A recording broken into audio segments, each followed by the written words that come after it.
Ya, halo teman-teman, kenalin nama gue Dito. Dan gue Arsad. Ya. Satu. Tuh. Satu.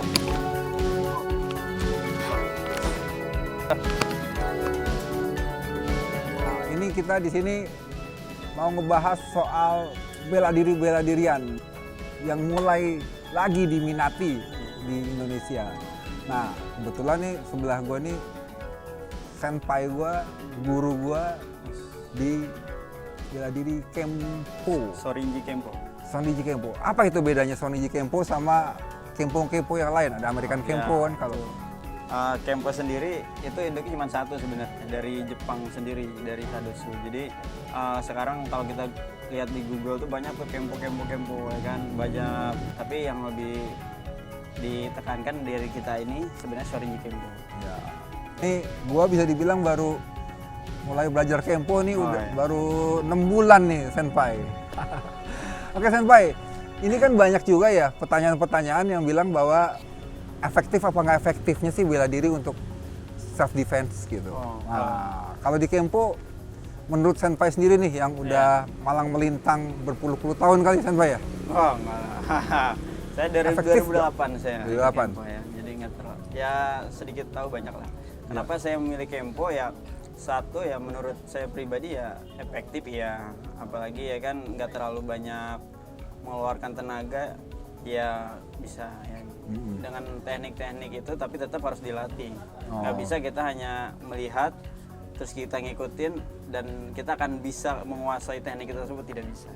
Tapi banyak orang yang awam bahkan nendang pun nggak bisa kan, mungkin sebulan, 2 bulan, 3 bulan baru bisa dalam proses nendang gitu ya. Belum teknik dalam self defense itu kita belum dengan teknik-teknik kuncian. Di Kempo kan ada kuncian, bantingan dan apa namanya bisa melepaskan. Jadi nggak sesimpel itu. Cuman dalam tekniknya kalau kita udah sering berlatih, insya Allah simpel. Senpai pernah nggak sih terjebak dalam situasi di mana senpai dijambret gitu atau ditodong gitu? Kalau dalam hal posisi itu alhamdulillah enggak. Alhamdulillah enggak. Jangan sampai ya. Kalau buat tiba-tiba diajakin berantem di jalan, lu anak kecil lu gitu pernah?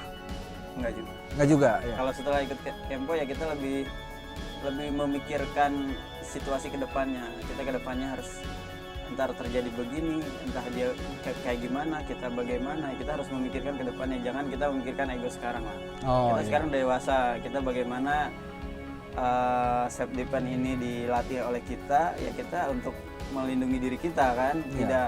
Tidak hanya sekedar kita menjadi jagoan atau latihan Kempo, Sorinji Kempo kita menjadi jagoan, tidak, tapi untuk melindungi atau lebih tepatnya membela diri kita lah. Jadi misalnya nanti kan kita akan melihat ya bagaimana Senpai Arsad memperagakan beberapa teknik untuk self defense gitu. Tapi ini penekanannya juga bukan buat self defense jago-jagoan kan? Bukan. Jadi emang supaya kita bisa lari ya. Iya. Intinya kita mencegah untuk menetralisir lah lebih sedikit bahayanya ya. Jadi kita nggak hanya diam, hanya terpaku dan kita hanya pasrah, tidak. Kita istilahnya punya basic untuk membela diri gitu aja. Nah, mungkin di teknik Kempo ini saya akan sedikit mengembangkan, tidak pure tekniknya seperti ini, tapi saya akan melihat situasi dan kondisi pada saat bagaimana saya terancam. Jadi nggak pure teknik latihannya. Nanti kalau latihannya mungkin nanti kita bisa berlatih bersama di dojo ini gitu kan. Itu dari basic dari awal gitu. Tapi tidak lama lagi ini nanti Senpai Arsad akan memperagakan teknik self defense yang gampang-gampang kan Senpai? Gampang. Bener nih Senpai. Mudah. Saya kalau ada sama Senpai suruh satu sekali begini-begini. Itu kan teknik dasar. Karena kita itu kan nggak bisa instan. Nah, ini teknik dasar saya yang akan praktekin nanti mungkin bisa dipraktekin oleh semua kalangan yang tidak berlatih, tapi tidak akan semudah yang kita bayangkan gitu. Itu akan harus terjadi otomatisasi karena harus sering berlatih. Kita akan nalurinya itu kita bisa berpikir untuk melakukan teknik tersebut. Tapi kalau misalkan kita baru lihat terus kita akan panik sendiri. Iya. Dan kita tidak bisa, istilahnya kita belum pernah melakukan hal ini baru 1-2 kali. Entah itu pas saat panik itu kita lupa, bermacam-macam lah ketakutan dan itu pikirannya. Tapi kalau kita udah sering berlatih, oh iya ini dia tekniknya, oh iya ini dia tekniknya, insya Allah gitu. Gak lama lagi nanti kita akan lihat peragaan teknik self defense oleh Senpai Arsat. Kita coba penodongan ya. Penodongan pertama silakan. Sandai seperti ini ya. Kita ditodong. Dari sini.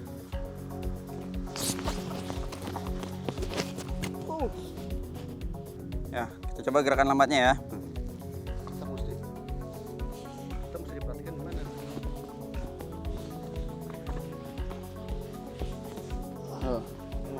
Oke, kita coba dirangkul ya. Dia akan ngerangkul, hap. Nah, oke. Oke. Nah, posisi tangan kita kan di sini nih. Ya kan? Nah. Lihat, perhatikan. Kita cara menjauhkan benda tajamnya tuh. Oh, oke. Bisa begini, bisa tuh. Oke. Nah, itu dari situ udah kalah dia ya. Satu. Tuh. Satu. Ya. Kita coba lagi ya. Pelannya ya. Nih. Satu. Kita tundukkan dia tuh. Dia pasti kaget di situ ya. Kalau kita nggak, kalian misalkan dia kuat nih, kekar ya, bisa ini nih. Ini sekuat-kuatnya orang pasti ya. Nah, dari sini kita langsung tuh. Oke ya. Kalau kita nggak mau, kalau kita mau lari bisa aja ya. Nih, 1, 2. Nah, kedua, kalau kita mau melumpuhkan, benar-benar lumpuh ya. 1, 2, oke. Oke. Ini bisa kita, ini improv aja ya.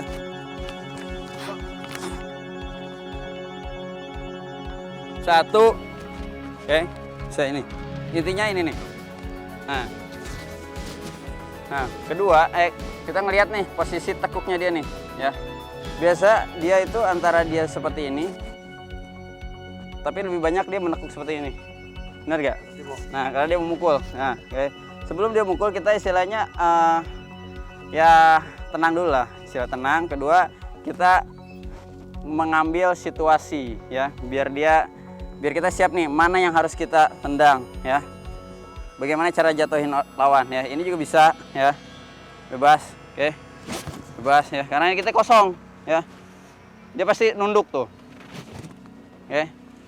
Kalau kita jatuhin bisa aja tuh. Lihat posisinya. Ini rawan banget nih. Nah, ini tekniknya. Sebelum dia nyampe, kita harus dulu ini ya. Dia bakal sakit. Kalau kita kayak gini, habis kita. Ya. Kalau kita misalnya set diceram, habis kita. Ya. Tapi kalau kita dia akan sakit di sini. Ya.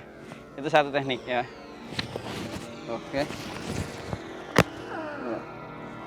Bisa. Oke. Yang kedua, gila. Coba lagi ya. 1. Oh, ini tetap ya, penting ini. Udah pasti. Nah, oke. Nah, bisa gitu. Pegang ininya nih. Iya, udah. Apa-apa jatuh aja. Itu pasti jatuh ya, karena ini dia kan tetap di sini nih. Tep, lagi. Tep. Kita ke sini aja nih. Ini pegang ininya aja tuh. Sakit ini pasti. Kita coba ya, dia seperti menyerang tawuran ya, membabi buta, oke. Nah, set. Nah, yang harus kita perhatikan daerah mana yang paling kosong ya. 1, oke. Yang kedua, kita mudah kan? Nah, kalau mau benar-benar melumpuhkan bisa kita kintagi hits. Selebihnya baru kita bisa mukul dia ya. Yang tadi aja, yang penting kita bisa nendang. Itu fungsinya belajar bela diri. Hits. 1, oke. 2. Ya oke, tadi udah dipagain ya Senpai ya. Ya. Sekarang pertanyaan saya nih Senpai, gimana cara ngelatihnya nih Senpai? Nah, kalau ngelatihnya itu dia ya, kita perlu mengikuti satu komunitas bela diri. Nggak bisa instan kita ngikutin nih apa yang tadi saya lakukan, terus kalian peragakan di rumah, mungkin bisa hanya sekali 2 kali, tapi ketika saat peragaan langsung, ketika kita ketemu lawan, ketemu jambret, ketemu musibah ya, itu agak sulit mungkin ya, karena di dalam olahraga itu kita harus membentuk otomatisasi. Nah, otomatisasi ini kita harus sering berlatih, nggak bisa kita kayak tadi nendang. Yang terakhir kita coba contoh ya, minimal ya mukul, hap, kita bisa nendang ya. Kalau kita tendang, kita nggak bisa nendang yang kita bola set habis kita ya. Entah kita nendangnya dari sini, dia mukul ke sini habis kita ya. Tapi kita harus punya teknik ya, satu itu ya. Yang kedua, kita harus melihat situasi dan kondisi. Nah, itu bagaimana cara melatihnya ya, kita harus ketemu dengan komunitas bela diri, itu aja. Iya. Jadi tapi tetap ya Senpai ya, meskipun kita udah latihan lama, diusahain jangan dipakai ya. Jangan istilahnya, maksudnya jangan dipakai untuk hal-hal jago-jagoan lah. Kita itu sifatnya untuk membela diri kita aja. Pokoknya walaupun kita ketemu jambret ataupun itu begal sekalipun, ketika dia terdesak terus kita mematikan, itu jangan. Di dalam bela diri pun di Kempo ini sendiri kita itu melarangnya. Nggak boleh membunuh, tapi kita ya yang penting kita melemahkan aja, selesai. Ayo Senpai, kita pamit dulu kepada penonton. Sampai jumpa di episode berikutnya.